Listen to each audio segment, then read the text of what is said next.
Black Out Loud Media Group.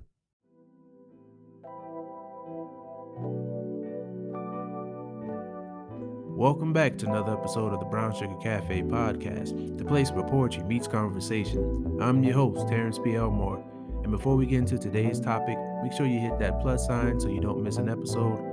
Also, please subscribe to my blog, thebrownssugarcafe.blog, and if you find any value in this episode or any other episodes, make sure you leave a heartfelt review. So with that being said, let's get to it.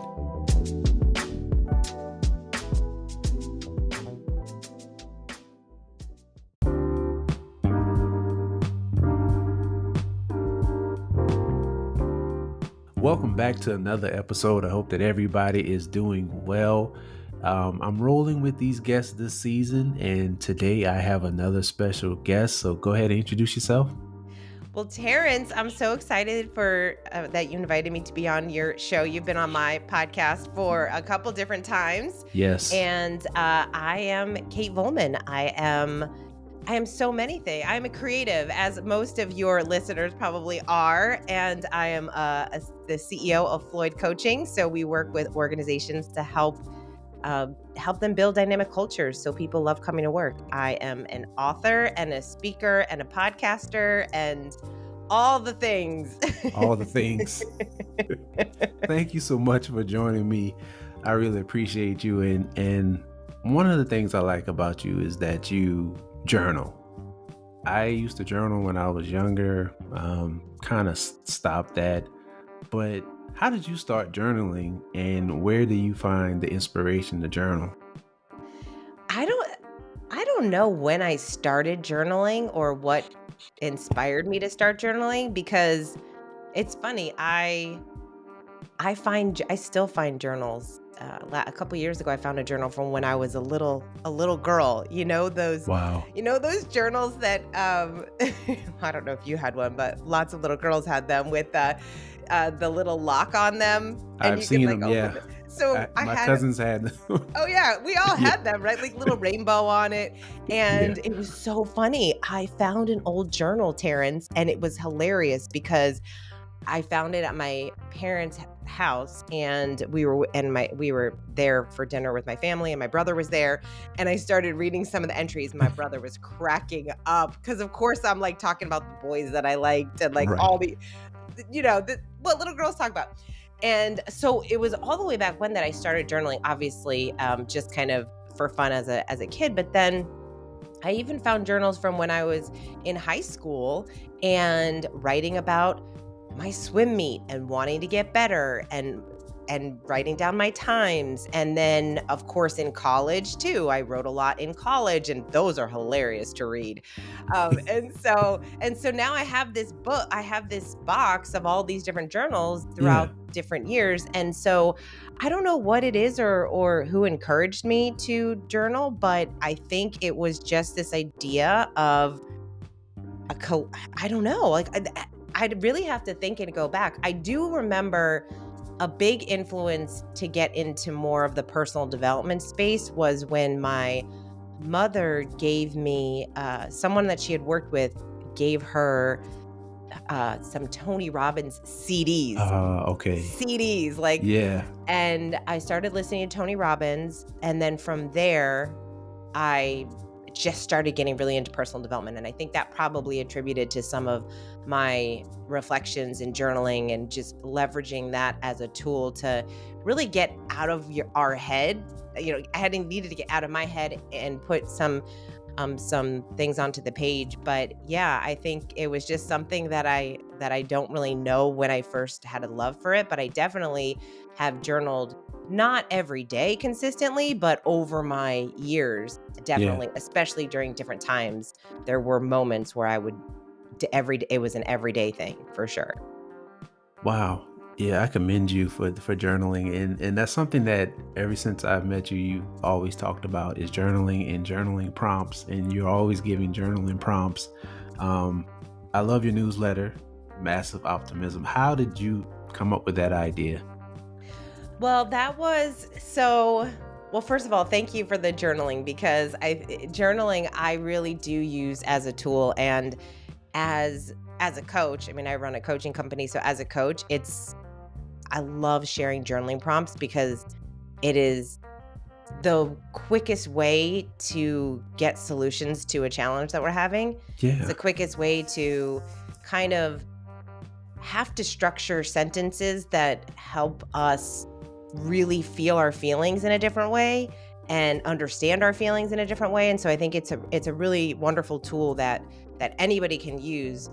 We work with a lot of executives and leaders, and it's so funny because I have CEOs that are like, what do you mean journal? I don't want to journal. And I just laugh because I'm like, oh, okay, well, I'm just going to challenge you to just journal. And then it's so funny because a couple weeks that go by and all of a sudden they're coming back to my coaching session is like saying, oh my gosh, I've been journaling every day now, and it's the most amazing thing. And so I can't talk enough about it, and it's awesome. And I do share tons of journaling prompts. And with the newsletter, I've played around with doing newsletters in the past, and I just really wanted to have a way that I could share some ideas to people, and also kind of as a writing practice. It was almost this way that I got to share some ideas, some things that were on my mind that I thought would be helpful to others. And also, I really wanted to have more of a daily writing practice. So really, my newsletter helped me write the book that I wrote last year, because it was a lot of fleshing out ideas. It was a lot of kind of figuring out what I wanted to say, and then sending out a newsletter and then getting feedback from people that were on my list. It really spoke to, oh, this was a topic that really resonated with more people. I should dive deeper into the book in this way. And so those are some of the inspirations behind it. But I've always really enjoyed other people's newsletters and getting them. And so that was an inspiration to me when I thought, oh my gosh, there's these handful of people who I get really excited when I get their emails in my inbox. And I thought, ooh, I would love to be someone who can share messages that somebody gets excited that they see my name pop up in their inbox and they're getting messages that I feel like are helpful to them. And so I've kind of played around with the format of the newsletter in different ways too. It's just like a fun way to create and test things. Yeah, and I can attest to the excitement, because I get excited when I see your newsletter, and that was one of the reasons why I started my blog, because I like those sort of things, especially if you're not a person who floods somebody every day or twice a day, 3 times a day with the newsletter. You know, it's right on time, and it does get you started on the week because you send them out on Sundays. And so I really appreciate it. And that's kind of like where I was with my blog. I send a poem out every Wednesday to try to get people kind of through that hump, and people have told me they appreciated it. So maybe that's why one of the many reasons why I'm so into your newsletter. I thought about doing like an actual newsletter myself, still kind of thinking about it, but we'll see how that goes. Why are you thinking about it instead of just not doing it? I mean, if people are obviously resonating with your work, and all that you would have to, and you're already putting in the work, you're creating the poems anyway. That's true. Because how my podcast started. I started doing actual like blog posts on different subjects like once a week. And then I turned them into podcast episodes. And then I kind of slowly got away from that and just started doing podcast episodes off the cuff, just like sharing my thoughts. And then I started bringing on guests. So it just morphed into something different. Oh, see? And this is why we are friends. Yes. Because it is, you just described the creative process, right? Like you have this idea and then you get started, and then all of a sudden you realize, oh, I'm going to take it here. I'm going to do something different.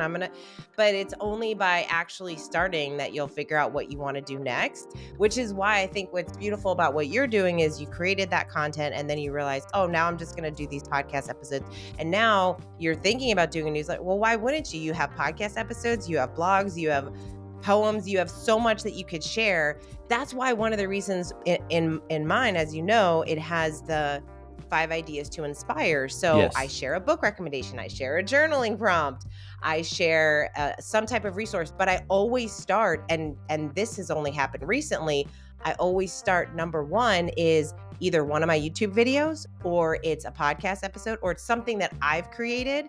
So I'm not just curating other people's content and sharing it, because I also love sharing quotes and things like that, but I'm also using as a platform to get for people to, or invite people to watch what I've created that week. So I always start with it. So even with your newsletter, it could be a similar thing. Like maybe for you, it's like you share a poem. Like I would totally, sign me up. I'll be the first one that's on your newsletter. If you shared a poem and then a podcast episode and then something else that you found interesting or whatever it is. I mean, though it doesn't even have to be a huge, long thing. It just has to be something that people will appreciate and that that they would want to receive. Thank you. Okay. Well, I'm a seriously look into it now. That's why I love talking to you, because you always take an idea and you bring more out of it that's in there. And I'm like, wow, I never really thought about it. Even though I'm reading yours, but I never really thought about how I can make that apply to my content. So thank you. Oh yeah. And I don't mean to, hey, if anyone asks me about a creative project, you better believe I'm going to tell them to do it. And then sometimes I'm like, oh, I don't mean to put more work on people's plates, because, that's one thing that I feel challenged by with a lot of creators, or even in marketing. You're like, it's just so easy. Just do this and that. And it's simple. It is simple. It is easy. It's very easy to get up a newsletter. You sign up for any one of these services, and they have a lot of, you can start with the platform for free for a little while, and then kind of build up. So it is easy to do, but this is why I think it's really important to be strategic also in our creative endeavors, which you are doing, right? Like the hard part is creating. That's the thing. It's like we can be so stuck in talking about it, thinking about it, but you've already done the work of creating the content. Now it's kind of like, well, okay, you created the content. Now you want more people to be able to share in that content with you. That is true. I've noticed something about you too. You have such a passion when it comes to bringing out the creative process in other people. Where did that come from? Oh, I don't know, Terrence. I feel like that's just, I think that's just, sometimes there's just these gifts that we're all given. And to me, it's, I love asking people, what's your superpower? And asking people what their superpower is. And I think that because everybody has them. And I don't know, from when I can, so many years ago, I can remember. Even, I was thinking about that earlier this week, because when I worked at the Chamber of Commerce, way back when in my 20s, I had a little pink flip cam, and I always took that camera around. And this is before video was a thing. YouTube wasn't even, this was like back in like 2008, like YouTube wasn't a thing. Right. I was around, but no one was using it.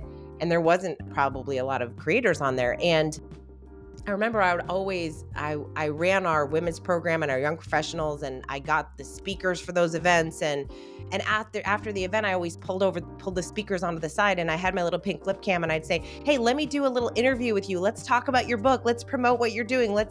I just was always into doing that, which is why, even today, I love podcasting, and I love interviewing, and I love having conversations with people like you who are doing the work. And so I've just always had this kind of inside of me where I really love being a cheerleader for other people. And it's what I do for a living now, right? I mean, talk about being able to leverage my skill set, because I get to run a coaching company where that's what we do. Like, we help and support people in achieving their dreams. And so often they stop dreaming, they've forgotten about their dreams, or they just haven't received any encouragement. And so when we get to be that encouragement for people, it's such a gift that we can give, because so many people just don't have that. And I feel like I see in people oftentimes what they might not see in themselves. And I am so fortunate because people have done that for me in my life.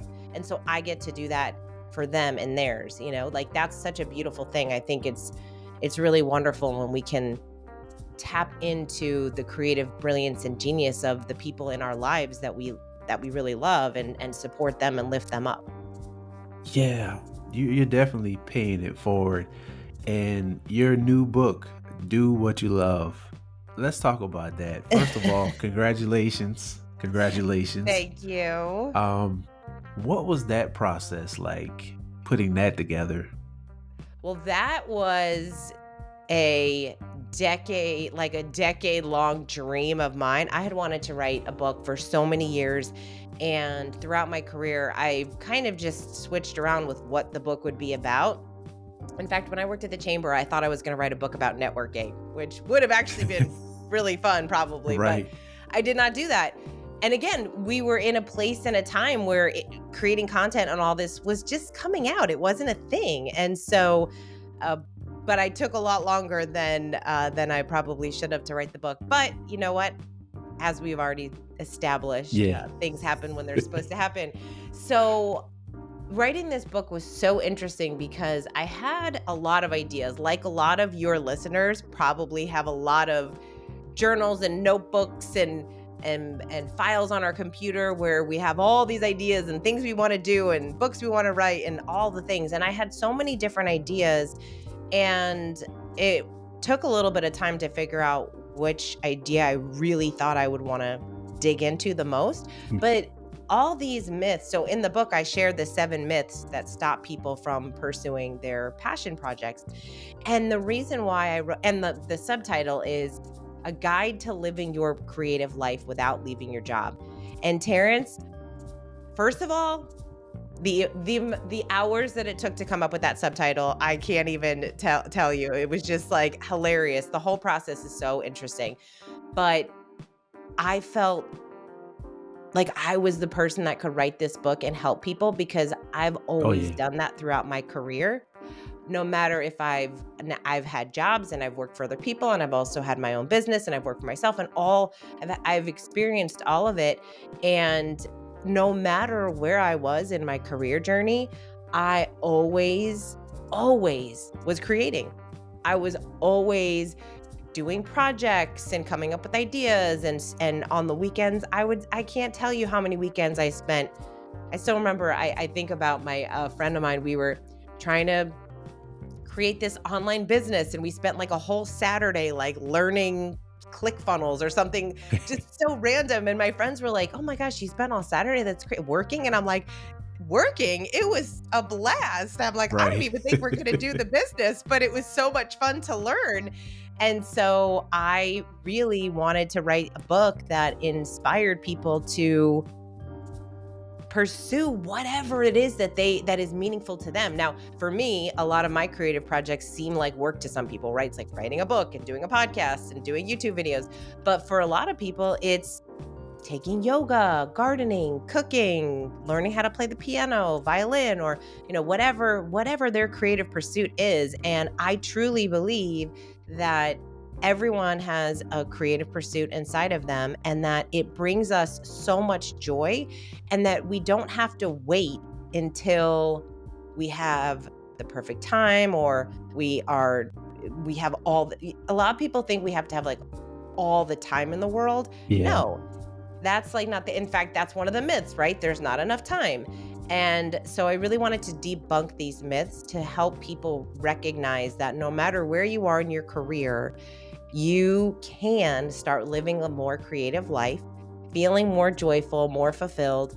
And not only can you do that, but it's actually going to make you a better business, like a better leader, a better team member, a better spouse, a better father, mother, sister, whatever roles you play in your life. When you tap into your creativity, you absolutely see so many benefits. And I think that we often don't prioritize creativity because we think it's kind of a nicety, but I think it's not a nicety. It's an essential part of becoming the best version of yourself.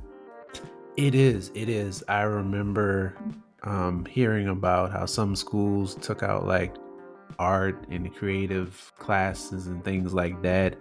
And I'm like, being able to express yourself in school through art, through music, and anything like that really does help with everything else. I think when we tap into our creativity, we actually open ourselves up for more understanding, and we're more susceptible to retaining information. If you're just going down this funnel of learning stuff because you have to, I think it becomes boring and it just turns you into somebody you weren't intended to be. Yeah. Yeah, you need to tap into your own curiosity. And even, I don't know, I think another thing that's interesting with the creative process is we don't know, where a lot of people, we don't want to start something unless we know it's quote unquote going to work. Yeah. Like, why would I start a YouTube channel or do a podcast if I don't know if it's going to be successful? Okay. You don't know it's not going to be successful either. And you also don't know if you're going to like it. Yeah. Like, that's another thing is like some people think, oh, I would love to have a podcast and have millions of listeners and they haven't even started a podcast. Meanwhile, they might start a podcast and 20 episodes in say, wow, this is a lot more work than I thought, or, oh, I'm not really having as much fun as I thought I was going to have. We don't really know. And this is why I think for full-time creators that do this kind of work for like a full-time living, like YouTubers and podcasters and everything, that's how they earn their income. It can be incredibly stressful because it really is. Of course, it's very rewarding, fulfilling. They love it. They're using their talents, but it's a lot of work. You look at the best, those people that are the best of the best. Yeah. Look at YouTube, Mr. Beast. That man does not sleep. That man is working, but he loves it. And so that's a very different kind of person. There are also people who they want to have more of a steady income and more of a 9-to-5 job, and they want to come home and hang out with their kids and that's great and wonderful and beautiful. So you have to really recognize, obviously, the grass isn't always greener. And obviously, we don't know other people's lives or what they've done to get to where they are. And we have to be willing to put in the work. Like the people that are most successful, they put in the work. Like they really do. Oh, yeah. Oh, yeah. I love how you started off the book. You touched on this earlier about prioritizing creativity, about the story about the friend with the photography. And just making the time. I love photography. That was something that I was into when I was younger. Never really did anything with it. My sister is a photographer and a videographer now, and that's how she makes her living. So I'm very proud of her with that. Like she wanted to do it and she stuck with it. It was like, I don't know, or maybe I need to, have a 9-to-5, but she has a sustainable business now, and it's been going well for years. And so whenever I hear a story about photography, I'm already, my ears are already perked up. But I really love how you said just you had all these reasons. Like anytime there was an excuse, you had a counter like, but. So, yeah. And anybody who knows you did it earlier in this conversation. It's like, you don't allow anybody to get into their own way. And I really appreciate that. It's like you're like, okay, well, that's cool, but have you thought about this? And are you trying to do this? It's like, it's nothing to it. So I really appreciate that about you. And it speaks all through this book. Oh, well, that's awesome. I mean, that's a great compliment because that's what there's, it's been really fun to read the reviews from people, and there have been a few different reviews where the person actually said, I feel like I have a creative coach in this book. Like they feel like they've been like coached. And I thought, oh my God, that's the best ever. And partially why I think that is because, and this, because at the end of each chapter, I have these inspired actions where I really challenge people and I share 4 or 5 exercises after each chapter. And it's not meant to do all of them. It's meant to pick the one that you think is really going to help you get over that myth that you might be struggling with to really push you into taking action on your creative pursuits. And so it was an interesting process to write the book too, because I really wanted it to feel that way. I didn't want it to feel like, how sometimes you'll read a book and it's very prescriptive. It feels very, this is what you need to do. Yeah. This is the answer. And I'm like, hey, I'm just sharing some stories from some people that I know. This is what I've seen happen with them. This is what I've experienced myself. This is how I got through certain myths. And by the way, I mean, all those 7 myths. I mean, it's funny when I talk about them. And you and I were just talking before we pressed record. It's like I still struggle with some of those every now and then, and I have to have my friends like Terrence, help me get over them, because you can kind of fall back into them, which is why it's so important for us to recognize the myths, and then we can really recognize when we are allowing ourselves to stay in that state of inaction versus action. And honestly, just get over our excuses. Like, that's it. I mean, we can make an excuse to not do anything. And you know what? They're really good. Like, we're really good at making excuses. I mean, I don't have time. I have to do this with the kids. Is it all the, okay, that's fine. You can say whatever you want. But like deep down, I feel like when you know it's an excuse, when you allow yourself to feel it deep down, you know that's what it is.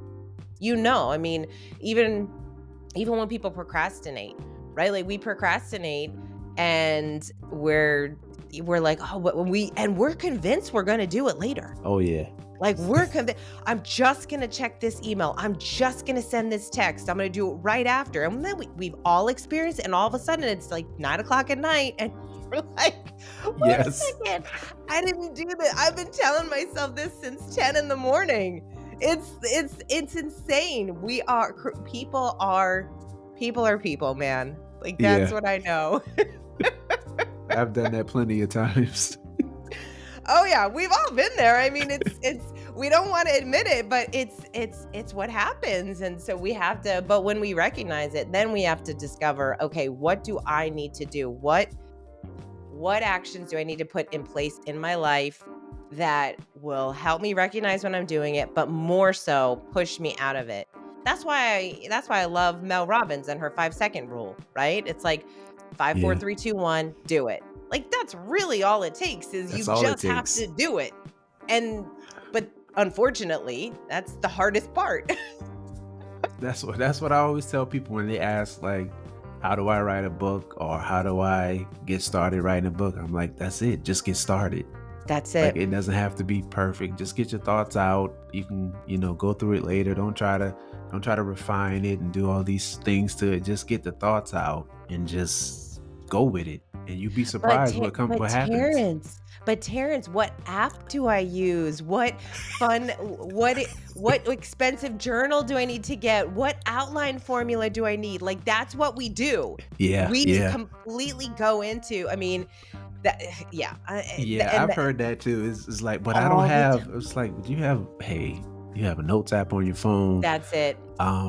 Pencil and paper. It's like, well, then, hey, they make all types of things now where you can scan or take a picture of what you wrote, and then there it is. It's on the computer. It's a file. It's a digital file. There's no excuse. Or you can even use a voice recorder, and that can transcribe for you. You can have it there. You don't even have to write. So what's the excuse? There is none. You're out. You're out of excuses. You just have to do it. That's, We like to overcomplicate. It's like, oh, I don't have time. You can do it on the way home from work, on the way to work. I mean, it doesn't have to be 2-3 hours. It can be 5-10 minutes a day, and you'd be amazed. When people say, so when you have the excuse, like, even, okay, don't have time. Okay. And then what? Right? It's like, right. Okay, then you don't want to write a book. No, but I do want to write a book. I don't have time. Okay, like, which one of those things is true? Do you want to write the book, or do you not have time? Like, you can make the time to do it, because like you said, even if it's 10 minutes here, 10 minutes there. So what I love to ask is, okay, so you can't write for 2 hours. You can't write for an hour. You can't write for 20 minutes. What can you do? What can you do? And now you're shifting someone's mindset, because now they're thinking, oh, what can I do? Well, I guess I could write for 10 minutes before I went to bed. I guess I could get up 10 minutes earlier. I guess I could, right? Like, now we have to push ourselves into thinking what we can do, because we're really good, especially when people ask, what do you want in life? Or what do you want in this particular project? It's real easy for people to say, let me tell you all things I don't want. Oh, yeah. I don't want this. But no, I didn't ask what you didn't want as what you wanted. And now, oh, that's a different question. Now I have to think about it a little bit differently. But that's a really good place to start. If there's anything, any of these myths that we're talking through or that are in the book, and time being a big one, it really starts with, okay, then what can you do? Because for the most part, for everyone listening to this, I would assume if you're listening to a podcast, you have time, right? Yeah. Like, even if that means, hey, turn off this podcast right now and go write. Right. Like, Yeah. do the thing. I mean, we all have time wasters in our life. We just do. There's the internet, there's social media, there's, how many of us have, in our procrastination efforts, we're like, I'm just going to call this person real quick because it's been a while and I haven't chatted with them. Meanwhile, no. Yeah. And it's always like you thinking about this before you're supposed to be doing something and you hadn't thought about it any time before. And it's like, oh, let me do this real quick. And it's always these lists of real quick things that turn out. And the person you're calling is going to be a long conversation. Oh, yeah. It's almost like you pick that person, right. And then you're like, but then you get off and you're like, well, it was good. It was good to reconnect. It was good. Great. I'm always going to encourage people to reconnect after you've done the thing. Right. After you've done what you said you were going to do. Now, instead of doing the mindless scrolling on social, now go call your friend or now go do something else. But when we really want to accomplish something, when we have a dream that we've been thinking about forever and it truly is something that we say, like even for me, when I wrote the book, I've been thinking about it for years. I have so many different book ideas and half-written things in my computer. And finally I said, you know what? This is the year.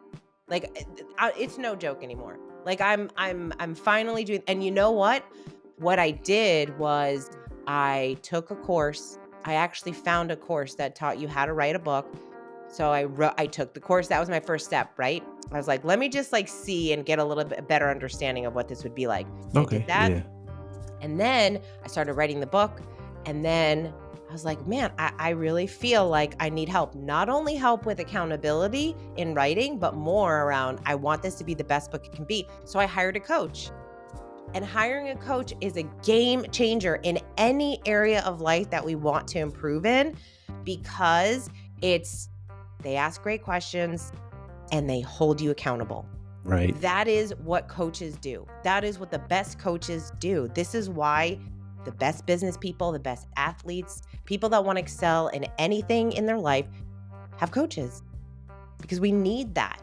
And so when I hired a coach, it went faster because of two things. One, not only was she holding me accountable, I'm paying for a coach. Yeah. I'm investing a lot of money in a coach, and I want to get this project done, right? And so I think sometimes that's what it takes to really push forward. And it was really such a great investment, because the way that I looked at it was not just that I hired a coach to help me write the book. I really invested in a coach to help me become a better writer. And becoming a better writer was going to not only help me write the book, it also is going to help me become a better CEO, a better leader, a better communicator, with my newsletter, writing different articles, thinking through content ideas, and it has definitely proven that, because I read differently. I definitely write differently, and then even helping me with some of the poetry that I write. It's just opened my world more so than I thought it would. So I always encourage people to hire a coach. I mean, of course I would say that. I run a coaching company, so. Shameless plug. Shameless plug. Call me. Oh my gosh. Your YouTube channel, would you consider it a podcast? Because you have so many different things on the YouTube channel. No, I wouldn't. Now I wouldn't, because I really am using that channel to share ideas. Yeah. It's the podcast I do is more guest and interviews, and the YouTube channel is more around helping people grow personally and professionally. And I share a lot of content on personal development and growth. I share, as you mentioned, I love sharing journaling prompts. So I share journaling prompts. I share a lot of different ideas and concepts in the book, a lot of the myths that stop us from being creative and pursuing our passions and achieving our dreams. And I also do a lot of content on leadership development, and coaching and managing versus coaching, and that I work with a lot of leaders. And so it's just a fun platform that I feel like I'm doing a lot of testing over there too, and just kind of seeing what works, what doesn't, what resonates. And Terrence, this is why I love that. I love our friendship, because, you and I always are kind of talking about different things that we're creating. Yeah. And you support me so much, because there are times that I was like, I don't know, is this really a thing, or do people need this, or is this what people want? And I think we can get really stuck in our heads about the content that we create. yeah. And so the YouTube channel for me is more, it's more about getting in the reps and figuring out ways to share the ideas that I want to share. And so I've been putting videos out in that way. I love that, getting in the reps. That's something that I don't think we do enough of. Is we've talked about this, kind of talking ourselves out of doing things. And if we just get started and get in the reps, we'll find that groove and we'll find what works. I love the direction that you're going with your YouTube channel. And I love how it's not just the same thing, but it still has that same message of create for no reason. It still has that vibe, like just do it. Just do the thing. Just stop procrastinating, stop waiting. And then you touch on things as far as reasons why we may get in our own way. And then you shed some light and some positivity and some hope to, hey, you may feel this way. Okay, I understand we all get there, but hey, this is what you need to do to get out of that. And this is what's been going on in this whole conversation. It's like all the excuses, but this is what you can do to get past that. Yeah. Yes. I'm so grateful for the creators that I follow. And some of them are like, you and I are both fans of Stephen Pressfield, The War of Art, and the resistance that he talks about. Yeah. And I really feel, I just feel like it resonates with us so much because we're doing the work. Yeah. And when you're doing the work, you get it. And then only by putting in the reps can you be a little bit more confident to continue to share your work, right? I mean, I think even in building something, by no means am I a YouTuber. That platform I think is a fascinating platform to figure out. And for me, I don't look at it as I'm not trying to do that for a living, but it's interesting because I think in the past I've kind of stopped myself from potentially posting or sharing things because I was like, oh, I don't have like thousands of people watching or this, but to me, when we jump on the call and you say, I watched your last video twice, I'm like, oh my gosh. Or, I have a friend that, or a friend reaches out and messages me, oh my gosh, this really resonated with me. And it's so interesting because as a creator, you and I both recognize, well, I didn't even know you watched it. Like when you are a creator, you're really more intentional about commenting and sharing other people's work because you realize that you know how important it is. But most people don't do that. And so when someone reaches out to me, even on LinkedIn, I've had people reach out to me and say, I really loved your video. I'm like, well, why didn't you comment on the actual video? But, and I get it. Sometimes they don't want to do that or whatever, whatever, it's fine. But when I get enough of those messages, I feel like, okay, it's supporting people. And you know what? I enjoy doing it. So go back to the book, do what you love. I enjoy creating content. I enjoy doing videos. And so I feel like it's something that I can put out into the world. I hope that when people find it, it brings them a little bit of joy. It brings them a little bit of a boost that they need to push them into their dreams. And, I think so many people want to be doing that and they just don't because they see other people doing things in a much bigger way. I'm like, yeah, but everybody started somewhere. Somewhere they started. That's the main thing. They started. Yeah.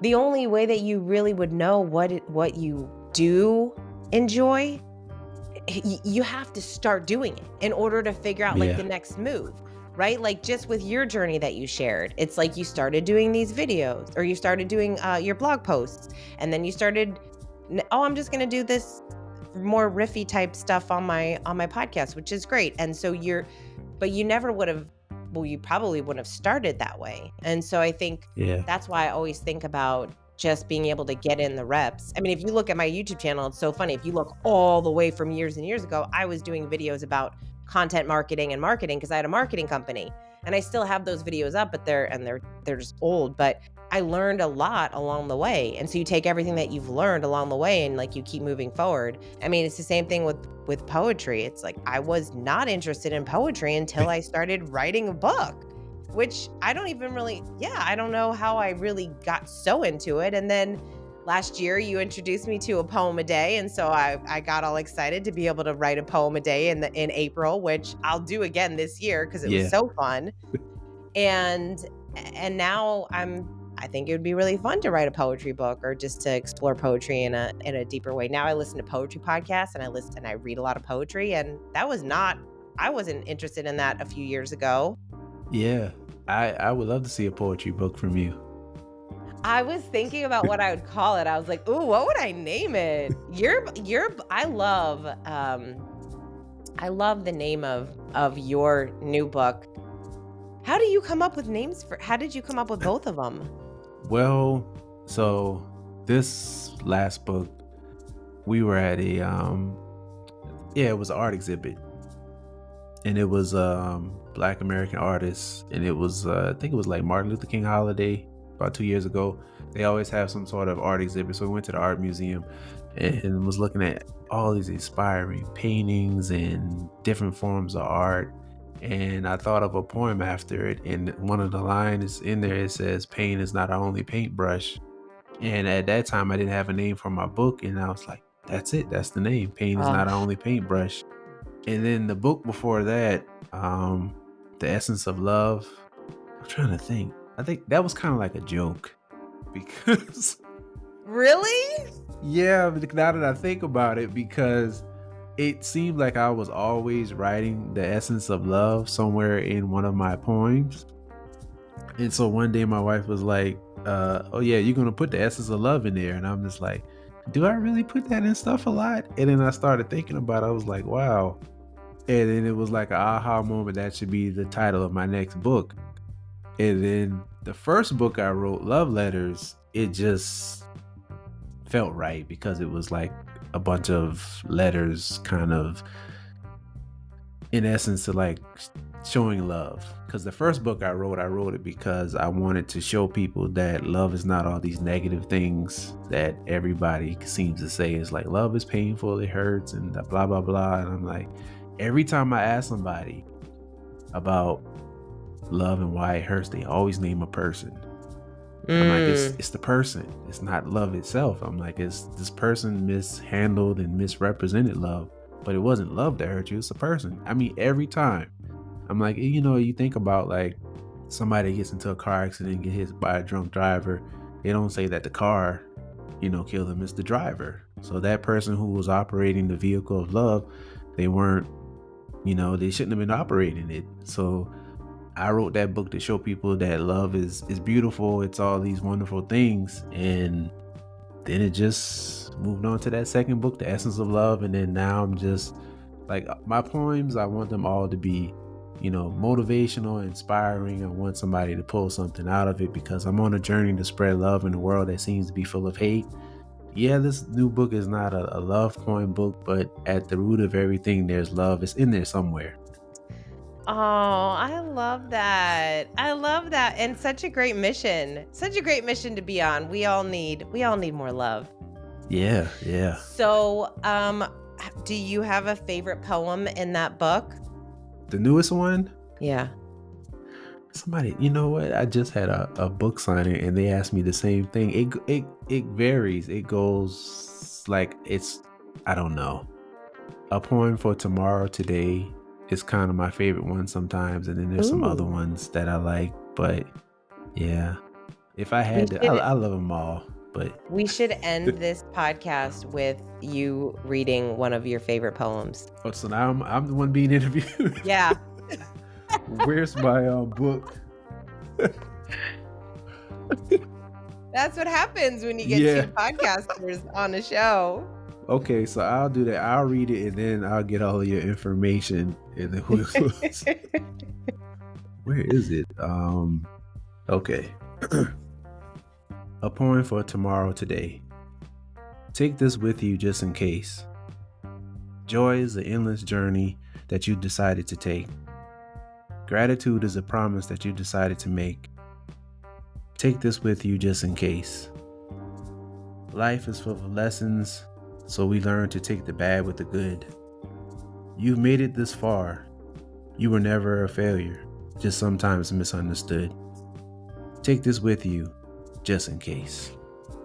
Embrace all of life's changes. They're beautiful as a collective, like a beautiful bouquet. This is a poem for tomorrow, but take it with you today. Take it with you just in case. What was that line? Gratitude Gratitude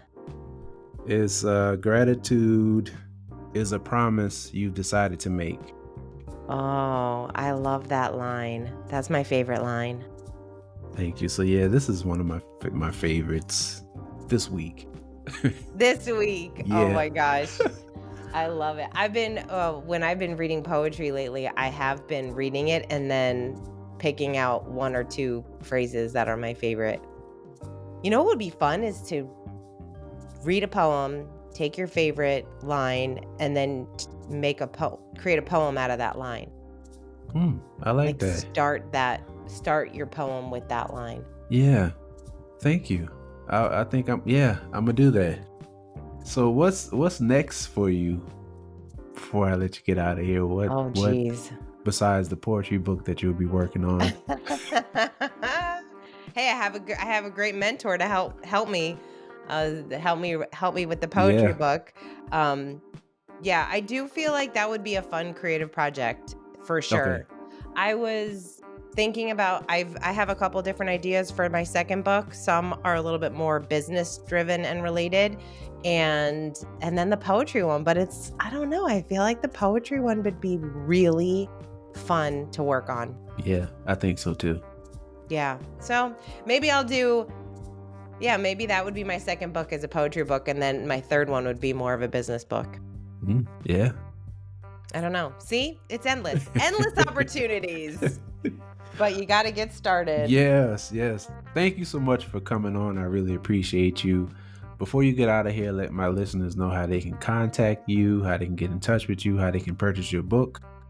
Oh, yeah. You can get the book on Amazon, and connecting with me, like most people, I'm all over social media at Kate Volman, and katevolman.com is my website, and you can connect with me over there. So thank you so much for having me, Terrence. Always such a pleasure to chat with you. Oh, yes. Thank you. And you heard it. Please connect with Kate. Please purchase her book. And remember, keep pushing forward.